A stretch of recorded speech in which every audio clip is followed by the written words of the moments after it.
बचा है आपके पास में। ये अंतिम लड़ाई है। मैं जो बात तय कर रहा हूं, मेरे साथ में बात करो आप लोग, बोलेंगे सब लोग।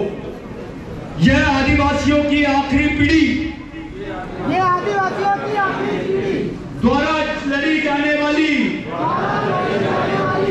अंतिम लड़ाई है। अंतिम लड़ाई है। ये आदिवासियों की आखिरी पीढ़ी द्वारा लड़ी जाने वाली अंतिम लड़ाई है। ये अगर हम हार गए तो समाज पूरा खत्म हो जाएगा। कहीं नहीं है। पहले आदिवासियों को ये लोग मूल निवासी बोलते थे, फिर आदिवासी, अब वनवासी बोल रहे हैं। 2 साल बाद में स्वर्गवासी बोल। यानी तुम्हारे को खत्म करने का षड्यंत्र चालू है। हमारे जो लोग आज बीजेपी में काम करते हैं, आरएसएस में काम करते हैं, वनवासी कल्याण आश्रम में काम करते हैं, ये उनका फर्ज बनता है कि उन्होंने वहां सवाल खड़ा करना चाहिए कि हमको आदिवासी बोलो, हमको मान्यता दो, हमको अंतरराष्ट्रीय मान्यता मिलना चाहिए। साथियों, एक मुस्लिम भाई को कुछ होता है तो पूरे विश्व के मुसलमान उसके फेवर में आते हैं। एक बौद्ध भाई को कुछ होता है तो पूरे विश्व के बौद्ध समाज के लोग उसके साथ में आते हैं। क्रिश्चियन भाई को कुछ होता है तो विश्व के क्रिश्चियन भाई उसके साथ में आते हैं। आदिवासियों का कौन है? जबकि पाकिस्तान में भी आदिवासी है, नेपाल में भी आदिवासी, ऑस्ट्रेलिया में आदिवासी है, इंग्लैंड में आदिवासी, अफ्रीका में आदिवासी, अमेरिका में आदिवासी। अपनी तैयारी यह है कि भारत के आदिवासियों को कुछ होता है तो पूरे विश्व के आदिवासी चिल्लाना चाहिए। इसलिए आज केवल भारत के आदिवासियों से बात करने की चुनौती हमारे सामने नहीं है, पूरे विश्व के आदिवासियों को संगठित करने की चुनौती है। आपको ये राष्ट्रीय मिशन से नहीं काम चलेगा, अंतरराष्ट्रीय मिशन चलाना पड़ेगा। इसलिए बैतूल ये बहुत अच्छी जगह है, ये सेंट्रल प्लेस है, इसका पूरा उपयोग करो। यहाँ की टीम को मैं पूरा समय देने के लिए तैयार हूं, लेकिन हाथ जोड़ के विनती है, मिशनरी काम करो, समाज के लिए काम करो, समाज के लिए सोचो, समाज के लिए काम करना शुरू करो। उस सामाजिक विचारधारा को सामने लाओ जो सामाजिक विचारधारा इनमें थी। मैं आपसे जाते जाते 2 सवाल रख के जा रहा हूं। ये जो शहीद हुए हैं, ये हंसते हंसते अपने समाज के ऊपर में कुर्बान हो गए हैं, इनके मन में कौन सी सोच थी? क्या था इनके मन में? ये तुम्हारे लिए फांसी में क्यों चढ़े? क्या कारण है? ये पहला सवाल अपने घर में जाके सोचो। दूसरा सवाल, आपके समाज को जीवित रखने के लिए, इस समाज को जिंदा रखने के लिए, इसको बचाने के लिए कौन सी विचारधारा की जरूरत है? ये 2 सवाल तुमको समझने पड़ेगा। इन 2 सवाल का जो जवाब है अपने आप से पूछो, अपने लोगों से पूछो, अपने समाज के लोगों से पूछो, तब जाके तुमको समझेगा कि तुमको कौन सा निर्णय लेना है। अगर आपने निर्णय नहीं लिया, सामाजिक निर्णय नहीं लिया, तो आप खत्म हो जाओगे। एक भी गलती हुई तुमसे तो पूरी कौम को भुगतना पड़ेगा उसको।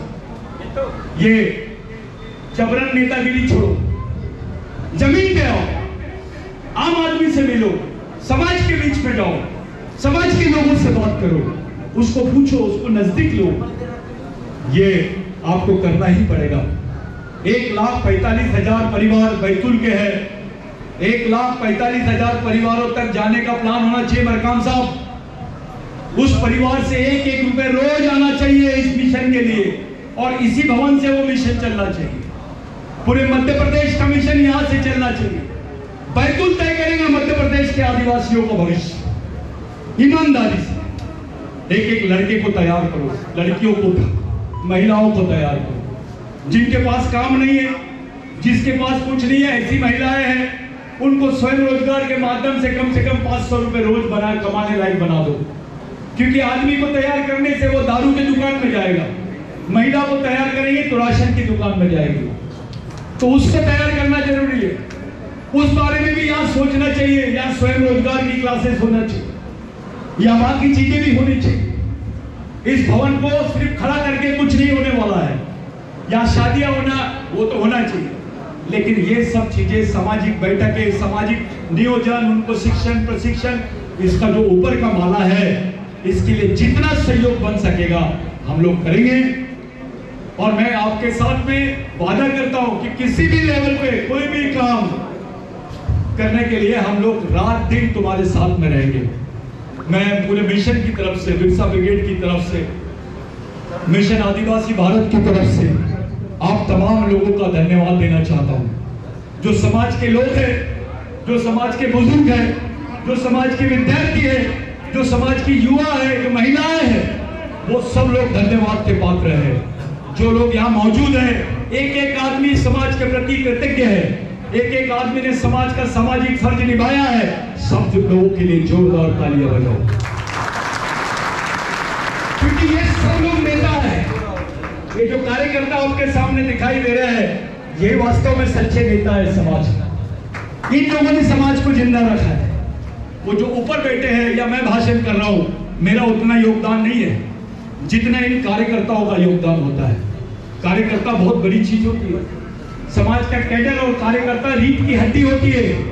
याद रखो, जातिवाद छोड़ो, ये सब चीजें से बाहर निकलो, नई दुनिया बनाओ, समाज का एक नया समाज निर्माण करो। ये भील है, ये गोंड है, ये प्रधान है, मैं इसको कैसे लड़की दूंगा? अबे बेवकूफ आदमी, अभी साइंस ने प्रूव कर दिया है, डीएनए प्रूव हो गया है कि तुम्हारी संस्कृति एक, खून एक, तुम्हारी नस्ल एक, तुम्हारी सभ्यता है, तो समाज भी एक। पूरे देश के आदिवासी आज इस बात को समझ रहे हैं। अब बाकी लोगों का संगठन देख